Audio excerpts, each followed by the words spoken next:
everybody, and welcome to the Maurice Brown Show. And we have a very special guest for you this evening at the 6 o'clock hour.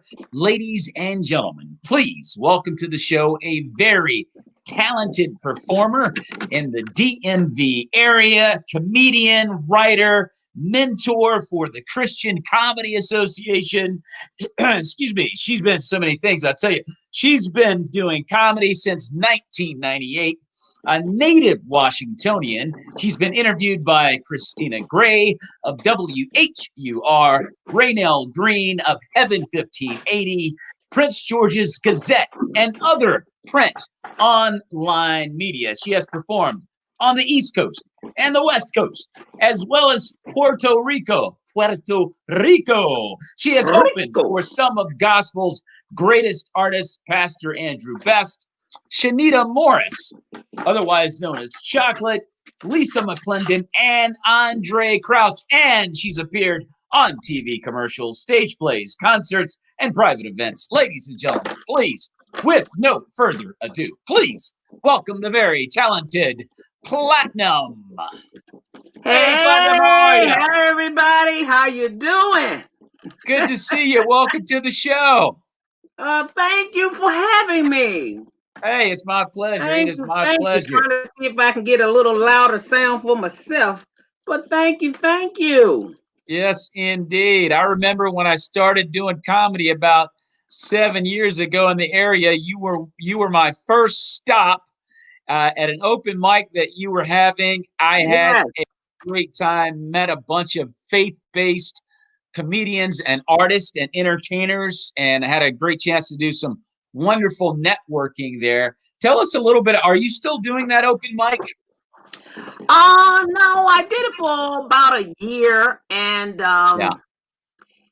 so it didn't really prosper the way I want to. So I said, well, I'm gonna give it all I got.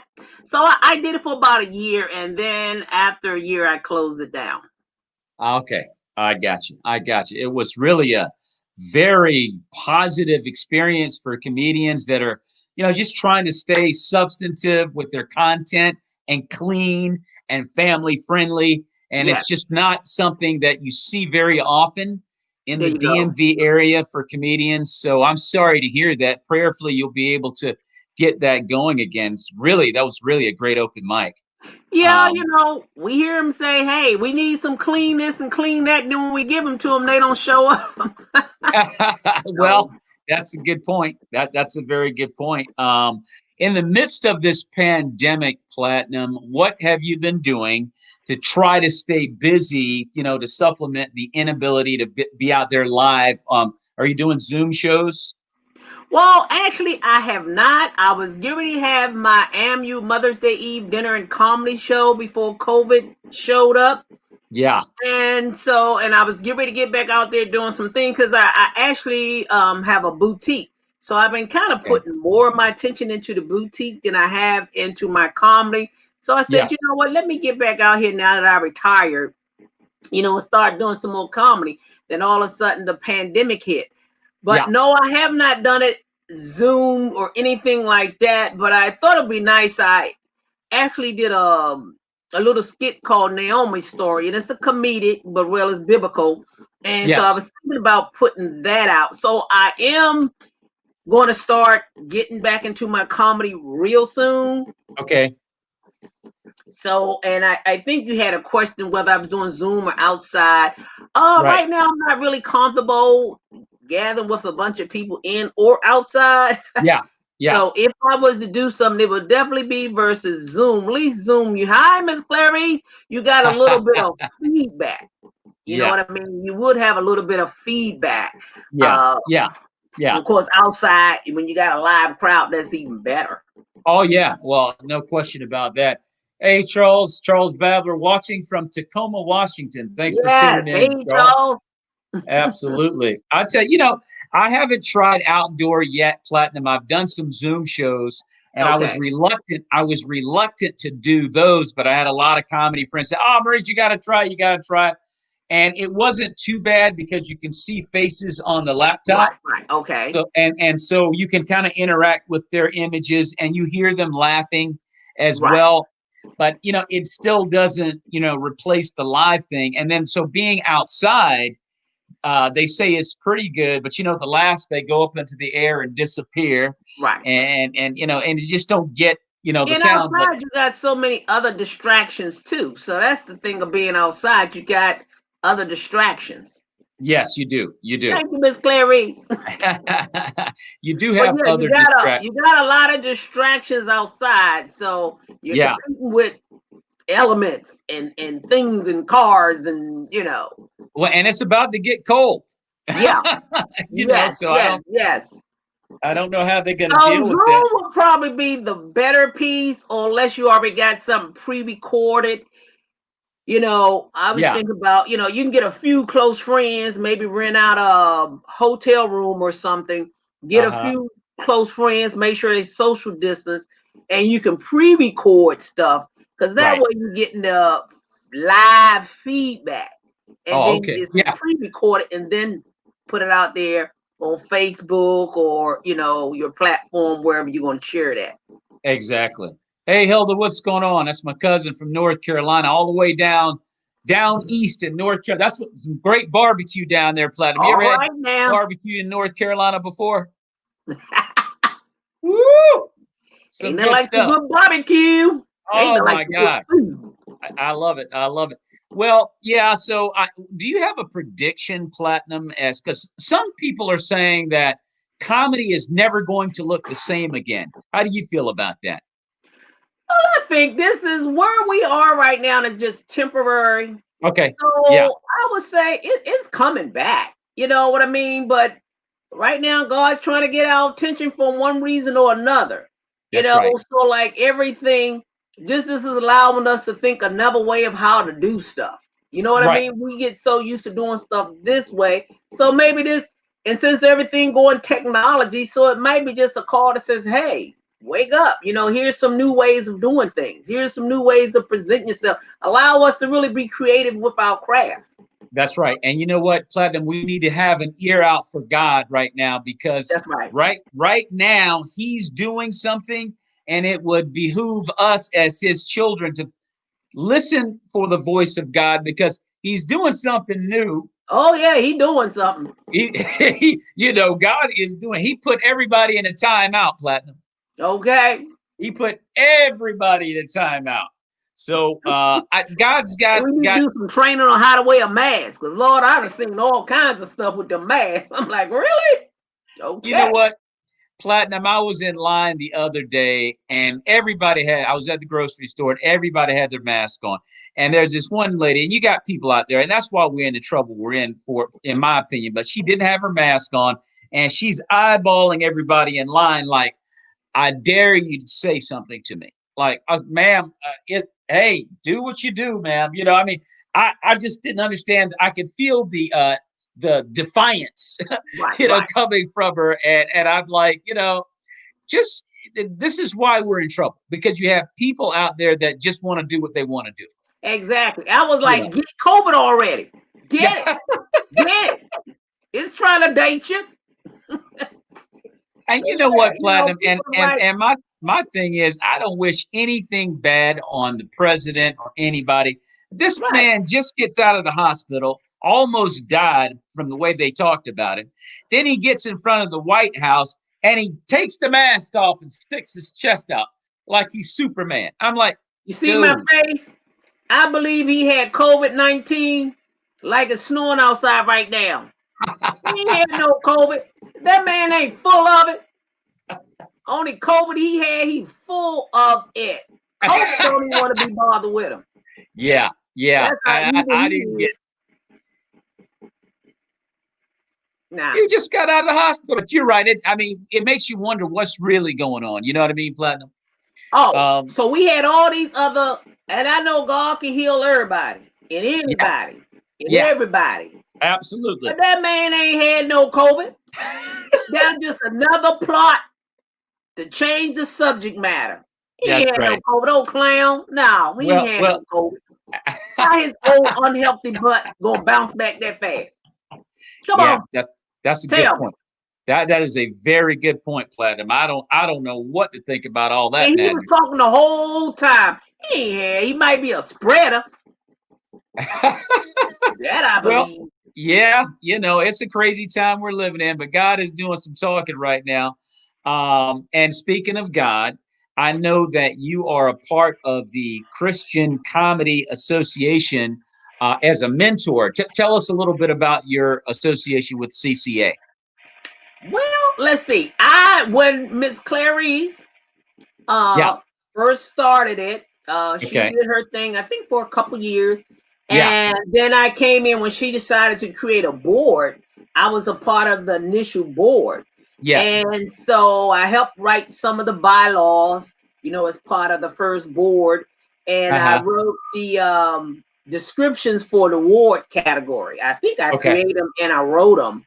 And so I Yes. don't, they might have changed them, but I sat down and I created them and wrote them. Yeah. But now, I maybe went to 3 of them. And so I guess I just have to get back. And I think it's a good thing, but then I think it could be done a little bit different. But hey, I'm always trying to put my 2 cents in. But I think she's doing a good job. But that's kind of where I am with the Comedy Christian Association. So I was a part of the initial board, getting started, that kind of stuff. Well, I mean, she was already started, but at least with the board. Well, is there any connection with LOLGCA, the two organizations? Because I know that. Oh, okay, wait a minute. Right, the Christian Comedy Association. I'm sorry, that's the Caucasian, Yeah. and the other one is Miss Clarice, the Laugh a Lot. Yeah, that's Living Miss on Clarice. That Laughter was the one I Gospel was on the Comedy board. Association. Actually, the one for the mentor, which right, I'm sorry, getting the names mixed up. I went there only once. Okay. And at the time, I was doing a newsletter called Word Up, and I still do it I from remember that. occasion. I got to get Yeah. back into my newsletter. I'm ignoring all the purpose God called me to. But Sandra I remember Pierce, that. Yeah. she was Yep. on my newsletter. She was one of the people who read my newsletter. So when I went to Tennessee, attended the first conference, because Yeah. the first conference was a African American guy who created. He did some kind of comedy conference. We was in Tennessee, and they had Okay. it near the Stellas. And so Okay. the next year, he decided not to do it. Anyway, so I went to the Christian Comedy Association one, and I Okay. met Sandra Pierce. Okay. You probably heard her. She's a renowned Christian comedian on Oh, the yes. Caucasian side. Absolutely. Yes. And so when she met me, she hugged me like she knew me forever. She says, "Oh, I love your newsletter." I was like, "Oh my God, you never know How who's about that? watching you." Yes. And so after I attended the conference, about a week or 2 later, she had called me because a young lady who was the mentor, she had left.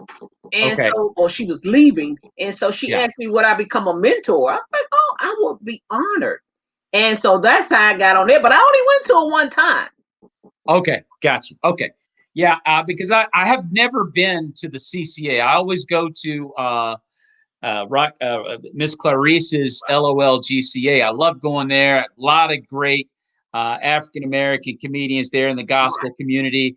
But I need to try CCA out because some of the CCA members actually go to the Living on Yes, Laughter yes. gathering. So I need to check. I've heard a lot of good things about it, but I've never There's been. more So, and Caucasians. That they more Caucasians.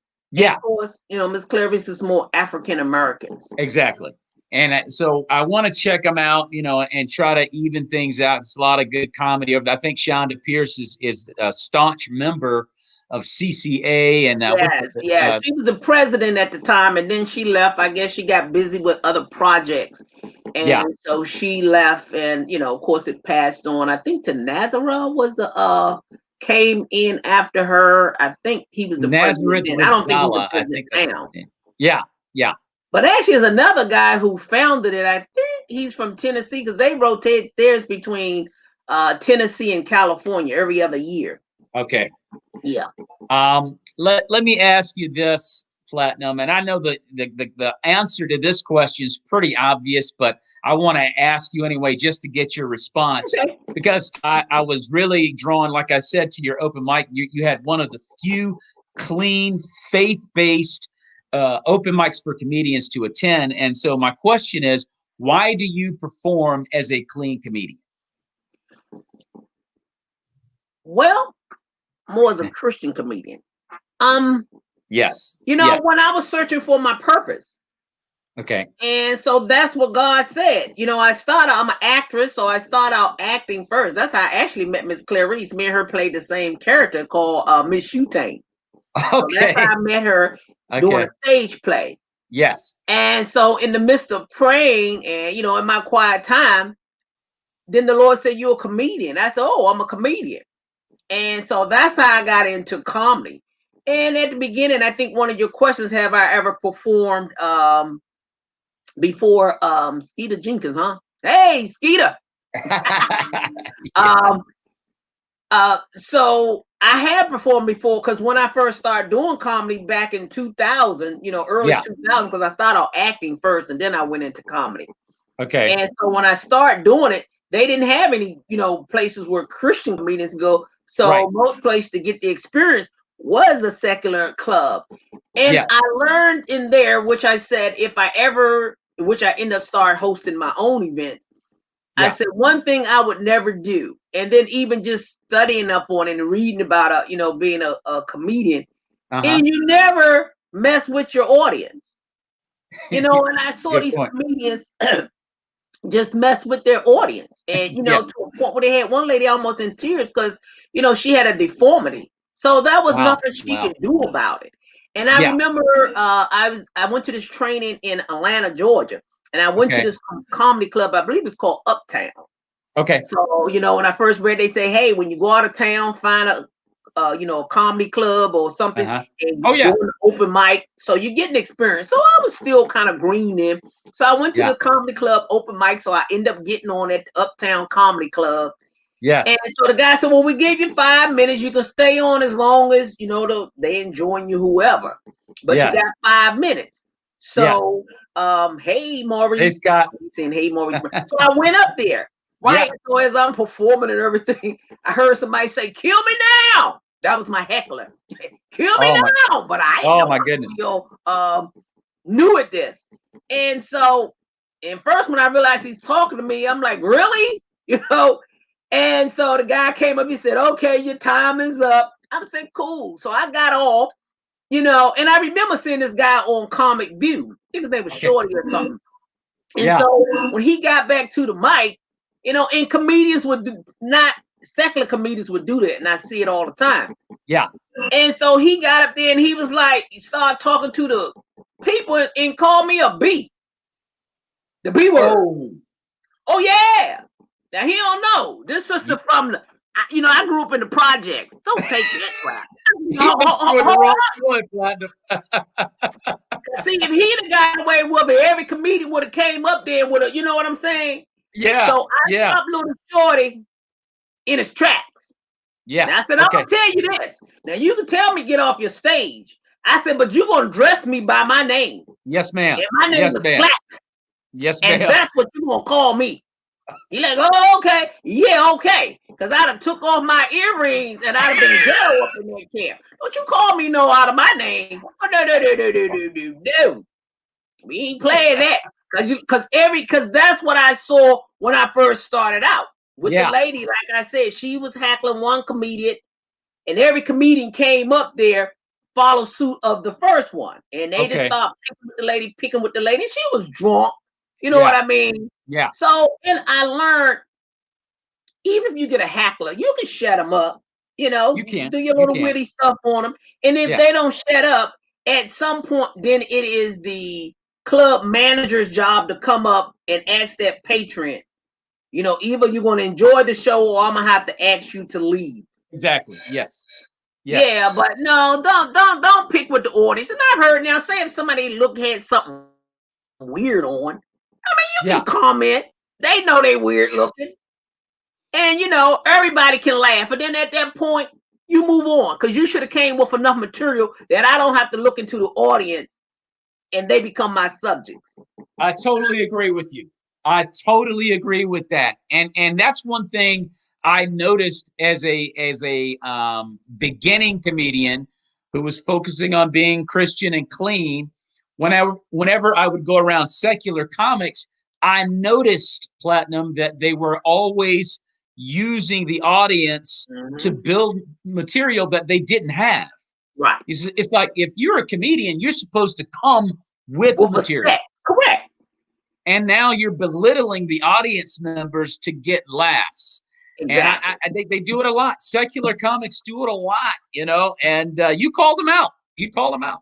Oh, yeah, and it's up to the manager, I think, to set that rule. So I said when I, start doing my events, that was one of the rules. You don't mess with the audience. Now, like I said, if somebody had on something funny or said something or hackled you, which normally in Christian audience you don't too much see, the most they're going to give you these little sour faces. Like, really? Y'all ain't letting me work this hard and y'all ain't laughing? Or you know what? Y'all have to pay me more because now you boring me. You know what I mean? Oh, if you're doing something, okay, so I'm bombing. Is that how y'all gonna make me feel? Yeah. What about the joy of Jesus? So, and then sometimes even as in a Christian audience, the pastor sort of sets the pace. Yes. You know what I mean? The pastor sets the pace, and if he ain't laughing, then they ain't laughing. Like, really, pastor? You ain't the only one to be up on stage. That's right. So, Christians can get a little funky on you too. Because I remember the first time when I first started, I told this joke, and to me in my mind, I wasn't going there, but obviously them Christians thought I was. I said, well, I was in high school, and I'm going down the hall, and the man and one of my, one of the people that go to school with me, he said, you know what, you got legs like a chicken. I said, yeah, that's why I'm so finger licking good. But I wasn't thinking that was nasty. Okay. Yeah, but you see how your eyes, and that's how them Christians. Yeah, but see but the thing, Platinum, let me tell you something. I feel what you're saying 100% because I deal with the same thing. I'm like, the sensitivity. Do you know Bone Hampton?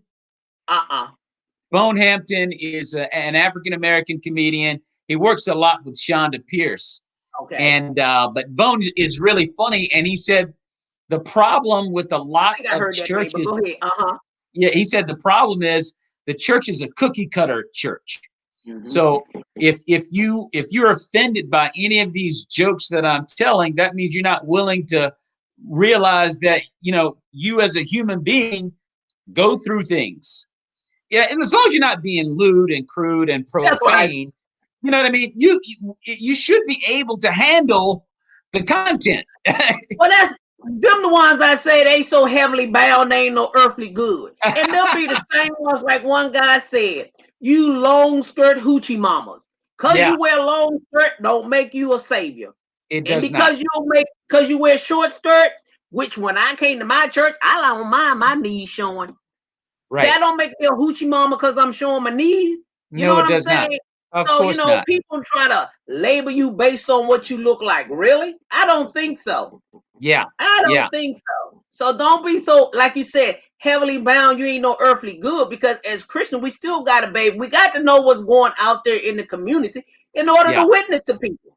Yeah. I ain't saying you got to hang out with them, but you still need to know what's going on. I real. One of my old church talking about raise your hand to Sister Platinum. Whatever. You can raise anything you want to raise.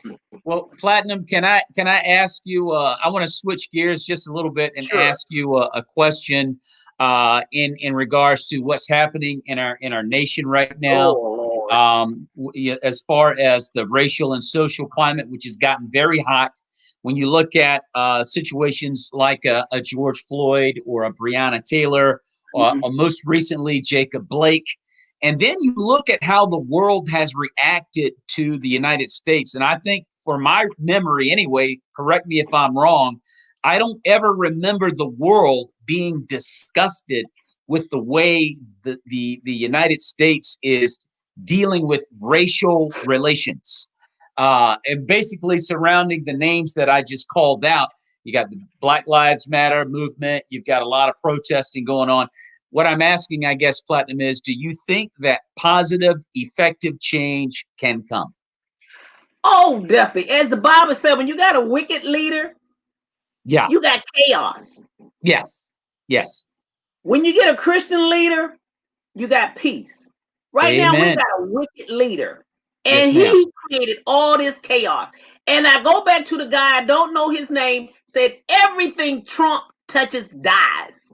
Now look at this. He has Wow. got his hot tail up in the White House, and we got over 214,000 deaths from COVID-19. And he's going to try to blame it on China. I said, down China, it might have originated from China, but it came in here, I heard, through what, Brazil or one of those countries. But it's the Trump spread, because you could have prevented this stuff long time ago.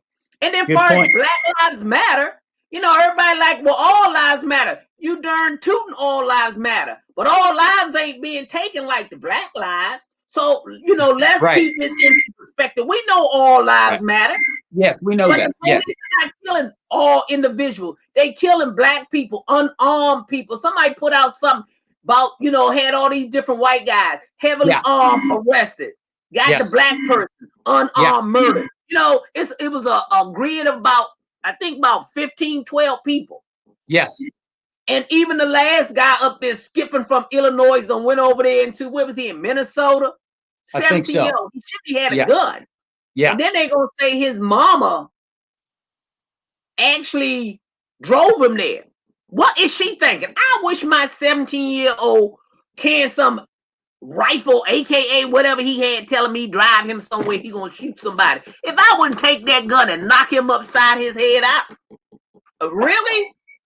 So no, it makes me sad. It makes me mad. It makes me angry.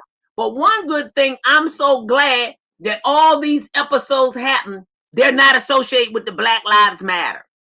Right. So, you know, let's keep this thing into perspective. If it's our First Amendment right to protest, what's the problem? Exactly. Yes, but we got a little racist bigot in the White House. Yes, ma'am. That's what the problem is. And then Congress, I mean, the Senate, with Mitch McConnell, the Republican Senate, they helped grow this monster. Because, see, when his butt was impeached in December, they should have kicked him out the office then. But no, but everybody doing their little dirt.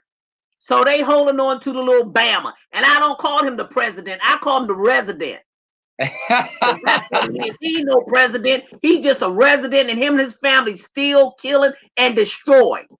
And you know what, Platinum? We need to make sure that we get our votes out. I've got 3 kids that are able to vote. I've made sure they are in position with mom and dad. So we all got to make sure we get our votes out. And we don't know what they're gonna do once we send them in by mail, whatever. We gotta vote. Gotta vote. And I tell people, grown kids and no grown kids. I got a grown daughter and a grown granddaughter. Yeah. And I'm making sure they vote. Matter of fact, I put me and my granddaughter's ballot in the box today. My daughter, for some reason, didn't come. But hers coming. If not, then she had to go to the polls. Right. So don't tell me your child grown so you can't tell them what to do.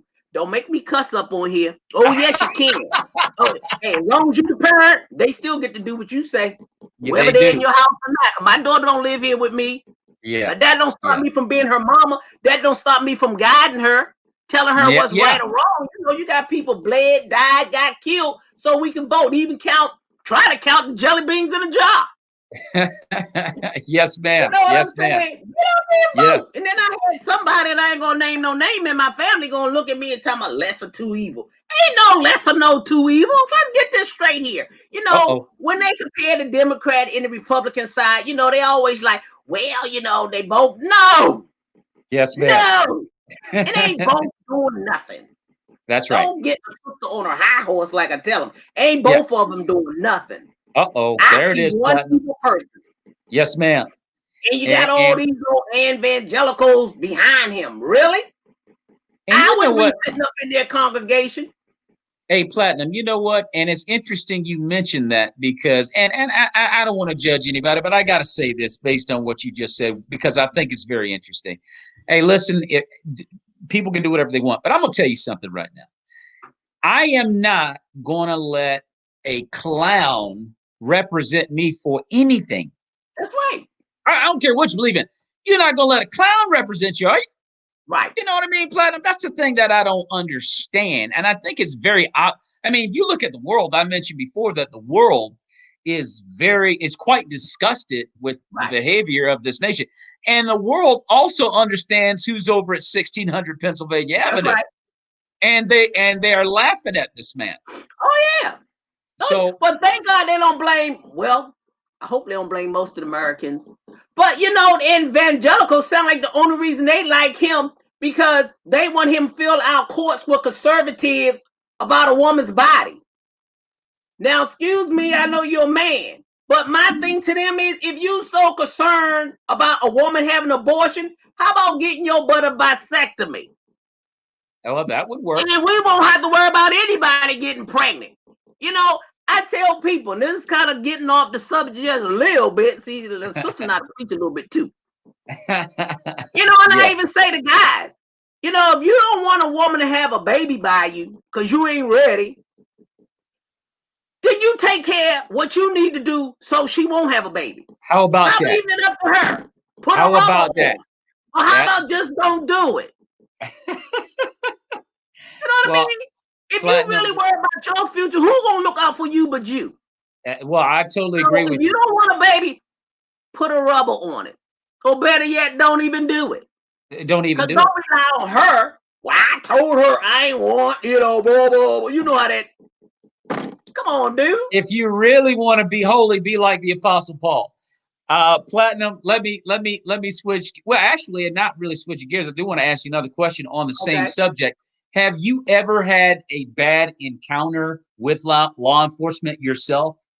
No, other than a speeding ticket. Yeah. And I'd be like, why are you stopping me? You know, if I was a little young, I took the attitude. What's your problem? Last speeding ticket, I think about a year and a half ago, I was booking down 50. Yes. You know, it's like a little marked car came behind me. Oh, God, what in the world? He like, you know, you were doing 70 in a 50-mile zone. I said, was I? I said, oh, I'm so sorry. I'm so sorry. I said, I had to get home. I'm expecting I'm so sorry. Yes. Oh, I was apologizing. He said, okay, you know, slow down. Thank you, officer. I was just humble. Good. There you go. Know what I mean? Yeah. But I have, you know, young, but I never had any major incident with the police because the sister can catch an attitude real fast. So, and I'm telling you, I'm saved, but I catch an attitude, you know. Yeah. But, you know, sometimes you got to learn how to fight your battles. Yes, you do. But that one, I was real humble because you know what I was like. I ain't got time to be getting no points on my license. You know what I'm saying? So, well, you know what? At the end of I totally agree with you. At the end of the day, it's about humility. It's like this is really not that serious as far as having to win the argument. It's like, okay, my bad. You take the ticket and you move out. But I like your response as far as, you know, humility goes. I want to ask you about, and you kind of answered this question already about the open mics and secular open mics. And so I'm taking it that's something you do not do anymore. I mean, if I had to, well, no, I did the funniest feds. Okay. Which was, it wasn't an open mic, but you had to be a federal employee. Yeah. And so, you know, the interesting thing is, what I like about that is I got to perform in front of white people. Okay. You know, in which is they're a little different than a black audience, which is good. Yes. And I tell some of my Christian friends, I said, if you can learn how to perform in front of white people, like David Chappelle, I think you on your way to, and not to say that black people who, you know, but I think if you can hit that target, you know, move over, you know, I think you really can do something for real. Well, you know what I mean? Because they have a slightly different humor. I mean, they funny too, but I just think they had, because, you know, the first time I did for the federal Fed, and I'm like, oh, Lord, these white people, I ain't never, you know, what am I going to say? Like, help me, Lord. So the first thing I did, I went out there, I saw a sea of white people. I said, oh, Lord, I must have went to heaven and died because all I see is white people and they holler. You hear me? I tell you, I must have wooed them over so bad that, you know, they ain't had but two winners. You had the winner and you had the runner up. They created a category for me called others. I was all on their way at other. And then the next time I went before Shoot, look, the winners didn't even make the Washington Post, where they made writing, but I got my picture on the paper. Wow. Sitting all there in the foul section with my mic. You know what I'm saying? That's God. That's God. That's God. It is God. That is God. And you know what, Platinum? A lot of African American comedians shy away for some reason from white audiences, and I think you should perform in front of anybody. It doesn't matter. A nice experience, and that allow you, I believe, to take your material and make it universal. Right. You know, to a certain point. Because I think how we talk about our kids and how they talk about their kids slightly different, but some of it can all still be the same too. You know what I mean? Yeah. Because where they, time out and they getting a psychologist, and our time out is spelled B-E-L-T. Okay. B-E-L-T. I got your time out. Yes, ma'am. And then ours called the stir. That's right. Don't let me come over there. And you know what? If you embarrassing me and I have to come over there, you just give them you call them by their whole government name. And you know what, Platinum? We better be thankful that God is putting the world in a timeout right now. He ain't take his belt out yet. That's right. He didn't take his belt out yet. No, he hasn't. This is just a time out. But if you know what I mean? Because when you keep reading the word of God, that there's a point where he takes his belt out.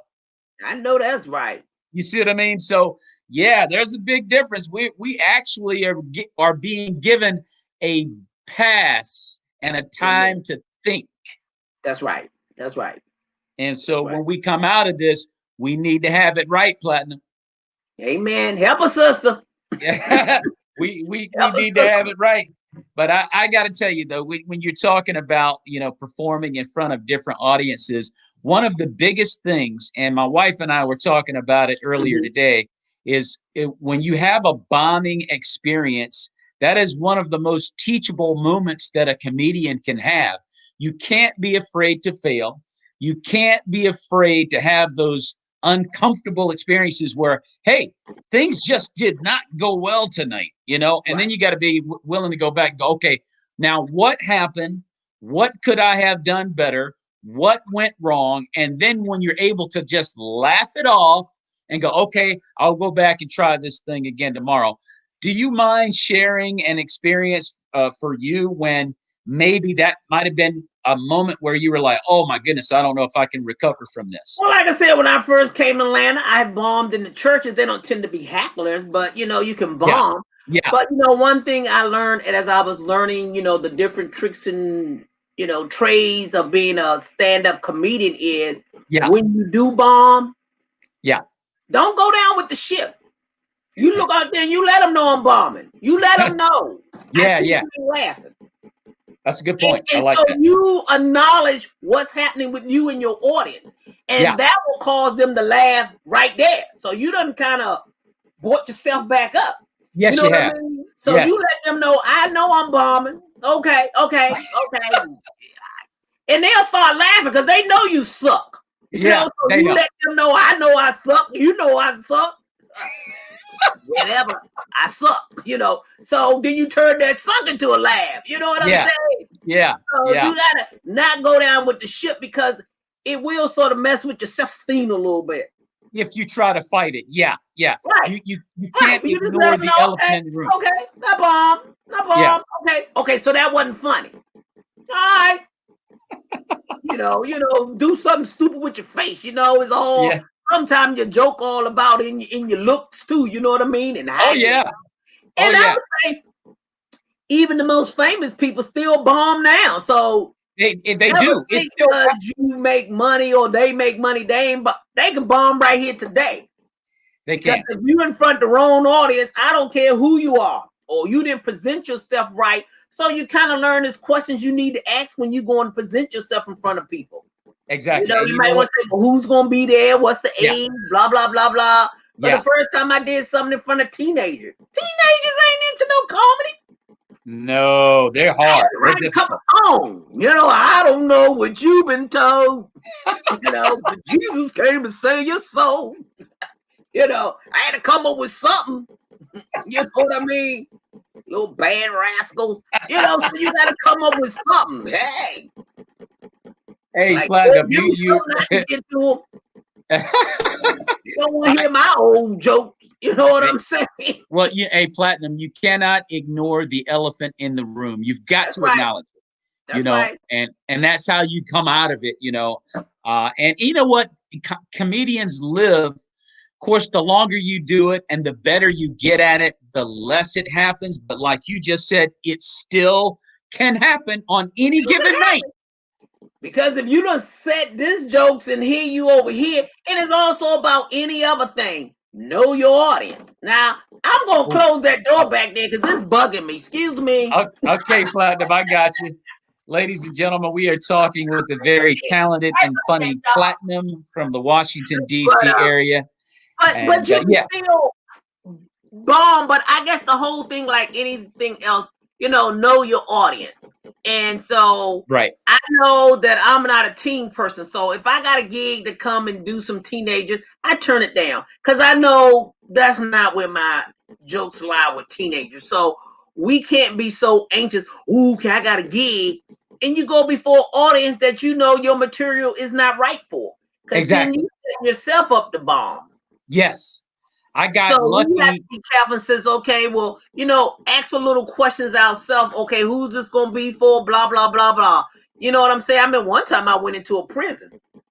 Oh, that's good. That's a very good thing. Yeah, lady prison. They locked the door behind me. Bam, bam. Like, hey, what? I need to get out. You sitting here locking up doors behind me. Wait a minute. So I went there, saw a lot of them. Again, and this is early on in my career because God has blessed me to go to Puerto Rico, go to California, go to New York. So He has really blessed me to get in front of some great people. I did something with Damon Wim. I did something with LaVale Crawford. I did something, open up with Andre Krause. Like I said, I was like, okay, that wasn't nobody but God. Yes, ma'am. So how long? You gotta kind of know your audience and not be anxious for nothing. And it's a learning process because you don't want to keep going places where your material is not suited for. Then people mess around and says, well, hey, she sucked. I wouldn't call her. Well, so that could happen too. Yeah. Not set yourself up. Kind of set yourself up to do the best you can. So that's what I would just tell people. Well, let me ask you this, Platinum. How long did it take you to develop a voice or a rhythm in comedy where you were comfortable with your presentation? How many years did it take before you really got comfortable on stage? Well, it didn't take long. Number one, I'm an extrovert, so I'm kind of out there anyway. So I mean, it did not take long, but I'm still perfecting. You know what I mean? I kind of stopped. See, here's the deal, because I'm a creative person. I go for so far, then I stop. Instead of just perfecting that thing till it ain't almost till I can't perfect it anymore and then move on. Right. I tend to be a little multitasking, and that's not good. So I'm still learning. I think I understand a lot of the rules of the game. Okay. Of the craft, I guess I should say. Okay. Now it's just a matter of perfecting it so I can, be the best I can be at it. Because when I first started, I went to Comedy Connection, a lot of those places around here. You probably know Greg Poole. I was like, hey, how can I get up on that stage? He told me, hey, everybody been up on my stage. It took, 10 years. I'm like, what do you mean 10 years? So you said I got to wait 10 years before I can get up on your stage? Then I created my own I created my own comedy show. That's when I started my Mother's Day Eve dinner and comedy show. And I ran it, and it did pretty good. Like I said, and I quit a couple years and I was going to do it back this year. And then the COVID came in. So I don't let nobody tell me what I can't do. If the opportunity ain't there, you create it. If I can get a mic and a little bit of audience, I got my own comedy thing. And then I invite people in that, to do it with me. Yeah.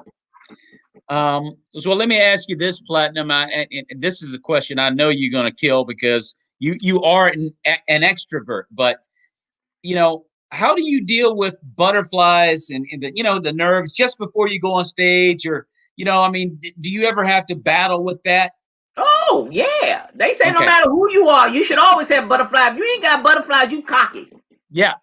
Yeah. I think that's just part of human nature. I'm more nervous sitting in the audience waiting to get up there, because once I get up on the stage, the anointing comes on them. That's the anointing.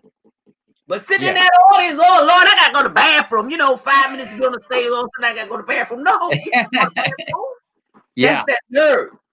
Butterfly. What am I gonna do? But when I get up on that stage, it's like, oh, I'm in my element. Oh, the Lord done taken over. You know what I mean? Exactly. I'm out there. I'm fine. It's when I'm sitting in the audience waiting to come up there when all, like I said, the butterflies and gotta go to the bathroom. Like, Lord, have mercy, what's going on? No, not right now. So no. So if anybody tell y'all no, I don't get no butterflies, they cocky and they ain't prepared. Because butterflies is gonna be there no matter who you are. Well, that's true.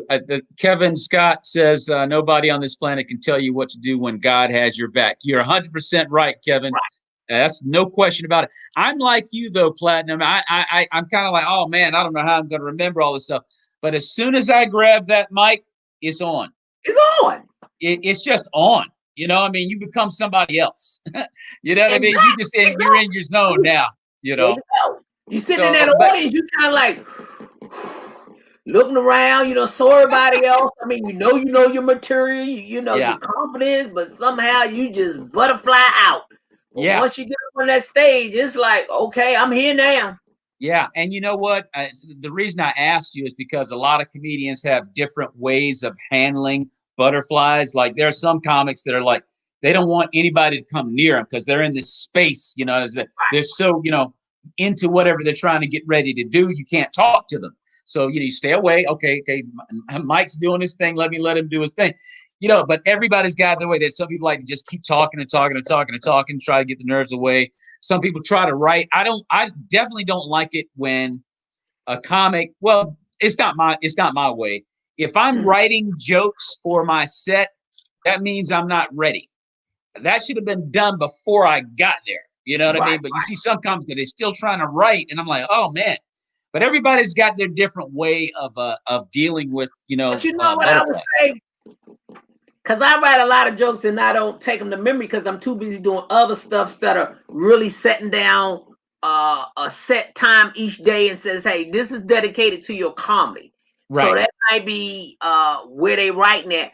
But I tell people, and I even remember reading when I first started, it takes people years to perfect their comedy. Just perfect a good routine. You start with 5, 10, 15, 20. You build up till you can do a solid hour. Yeah. But I can take one joke. It could be the same joke, but I can twist it just a little bit different. Okay. But it's still good to write new material and perfect it. But, you can tell the same joke, but tell a little differently. Right. So how long can you stay on? So, because it takes years to really kind of perfect. I know people see Jay Leno and Steve Colbert and some of those other people. They got people writing jokes for them. So they look at a teleprompter. That's exactly right. I'm quite sure they rehearse a little bit, but they ain't creating them jokes themselves for the most part. No, they have writers. And that's a good point that you make. They just show up and these guys hand him stuff and say, do you like this? Do you like that? Whatever. Exactly. And he decides on the jokes he's going to go with. But we as comedians that are trying to build something, it's a whole different ballgame. When you get to the point where you're Jerry Seinfeld or Kevin Hart or Bill Burr or some of these guys that are really, really killing it, they wrote themselves to that point. But I'm quite sure they still kind of tell the same joke. So it's not like, they go to Chicago. I mean, for 5 or 6 years, they probably still telling those same jokes. And again, they may come back to somewhere, but they just change it slightly. Well, yeah. Well, Jerry Seinfeld does. I remember Broderick Rice. He the one kind of gave me, sort of with the name Platinum how it came about, because I was watching him. He came to our church. And that's when I hadn't even started doing comedy yet. And my pastor told him, I wanted to be a comedian. And so while he was telling his joke, he looked in the audience and said, oh, Miss Blondie, you look like you got some money. I said, no, I ain't Blondie. I'm Platinum. So when I got to meet him at the end of the show, he said, oh, do you have a stage name? I said, well, no, I thought about Mama D, but I didn't want to be, and Miss Cantaloupe had just came out really doing her thing. So I said, no, I like variety. So I don't want to be put in a box. So Mama D is just my alter ego. Hattie Mae Mama D is a wannabe gospel singer and a gossiper. Then I have another alter ego, which is Hattie Mae Johnson. Okay. And she's the secretary. Aha. Yeah, she's the lazy secretary. And so he said, well, don't you let Platinum be your name? I said, Platinum, suppose I change my hair. He said, well, it don't matter because once your name is established, it's established. So that's how I came with Platinum. But I could just be Marilyn Franklin. That's my birth name. You know what I mean? Some people say sometimes women need to change their names, but men can keep theirs. Go figure. Well, you know what? I'm glad you mentioned that because I think female comedians are not given the same respect as male comedians. Have you found it difficult as a female comic?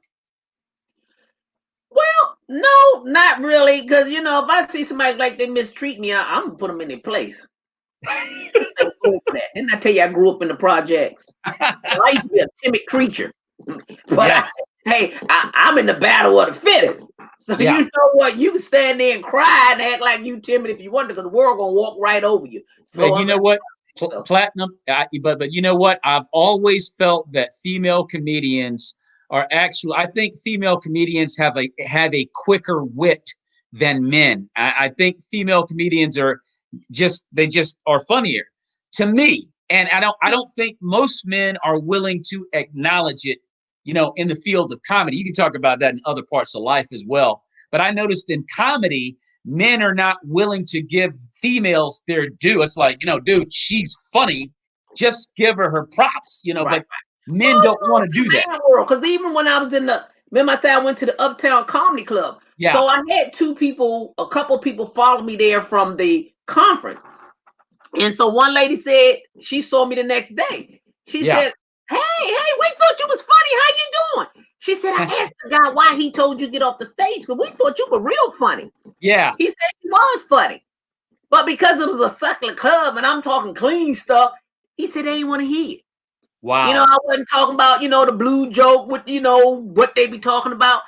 Because I say, anyway, comedians that get up there and talk about oral sex and all that, you know what? I don't think anything's funny about that. But you can talk about it, but not talking about it.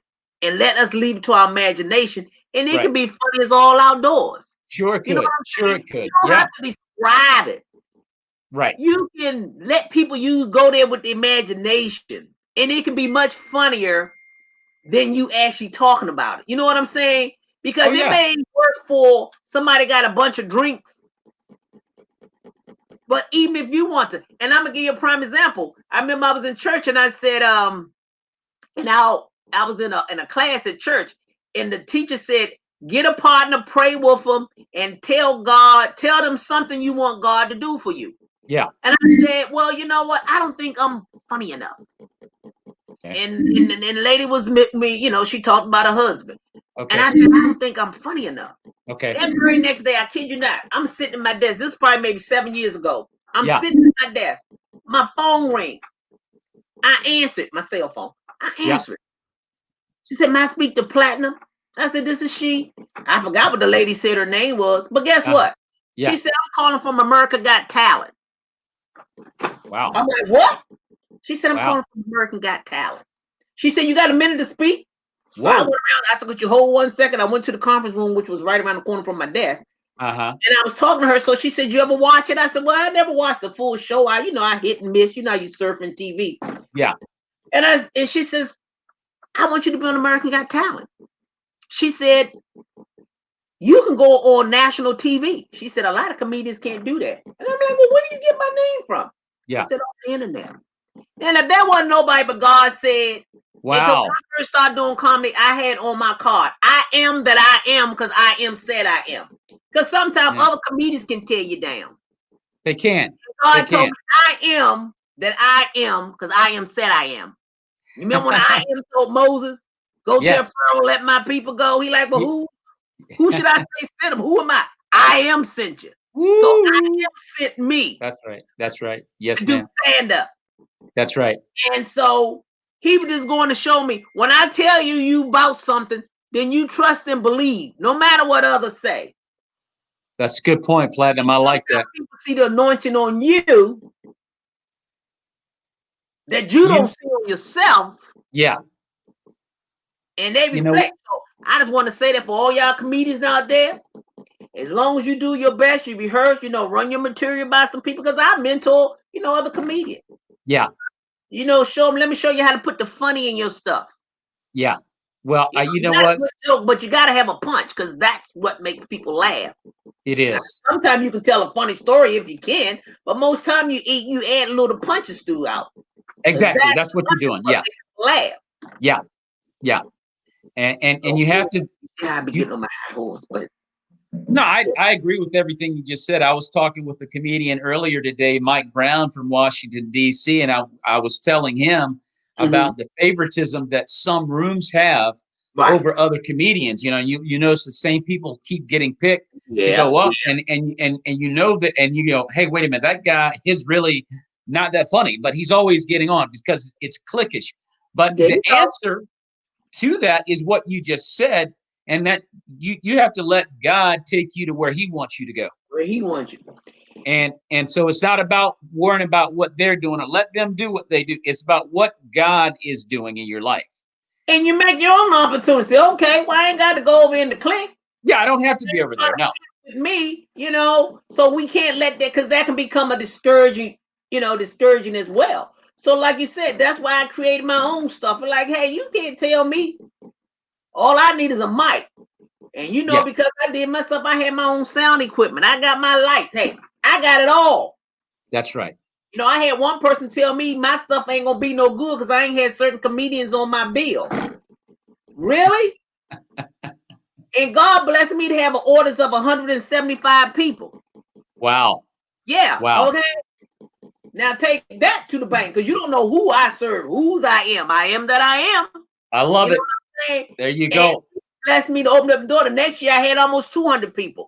Then I kind of took a break, but my mentor was building. Momentum was building. And I stopped. So sometimes you can't stop in the game. You got to keep on moving. You do. You do. The same thing with doing a DVD. I did my first DVD on my own. But okay. I mean, I had a professional person to do it, but because I did all the planning and tried to do everything by myself. But we know we need a team. Ain't no man in Allen. We need a team to kind of help sit down and write. If you know them shows, like I went to see Larry Fishburne on, he played Thurgood Marshall. I mean, the list of people that was helping him. Yeah, yeah. You know, so you need people who know stuff that you don't know. And you mean Lawrence Fishburne that's on Blackish right now with Anthony Anderson? Thurgood Marshall in a play on Broadway. Okay, yeah. Yeah. And that was awesome. That was awesome. Yeah, and so I heard in seeing him and then seeing all the team that helped him put that together, over 30-something people. Yeah. And I'm just trying to do it with just a little old me. Okay, you know, I'm the creative part of it, but then I need a team who know, and I got a professional lady who, the video is very professional, but I know next time I do a video, not only do I need a videographer, but you need a still person. Okay. Because abstract pictures from off a video ain't the same as coming from a camera. Right. Okay. That's what you need for your cover and some other stuff. So exactly. I learned, so I know next time I do it, I mean, I may not be able to get 30 people, but if I can give me 3 or 4 or maybe 5 good men or women or a team, one that know a little bit about each thing. Sure. 100%. Platinum, we have just killed this hour. This has been a great show. I have loved every second of this conversation with you. And I want you to leave fans with a little information as to how they can follow you on social media or contact you for booking. Okay. I'm up on Platinum for Laughs on Facebook. I have a website, platinumforlaughs.com, or they can always email me at platinumforlaughs@gmail.com. And I ain't getting y'all my phone number, but you reach me those ways, and I think my phone number up on my website, but that's platinumforlaughs.com. That's the conjunction for FOR, platinumforlaughs.com. Okay. or Platinum for Laughs at Gmail. And also I'm up on Facebook, Platinum-Merlin Franklin. And I Okay. also have a business page, which is Platinum for Laughs. And I'm going to see how I can merge some of those pages. And I'm actually on Instagram as, I believe it's Platinum-Merlin Franklin also. Okay. Yeah, I haven't done any shows yet, but I'm going to get back into it. But I can do a show for you.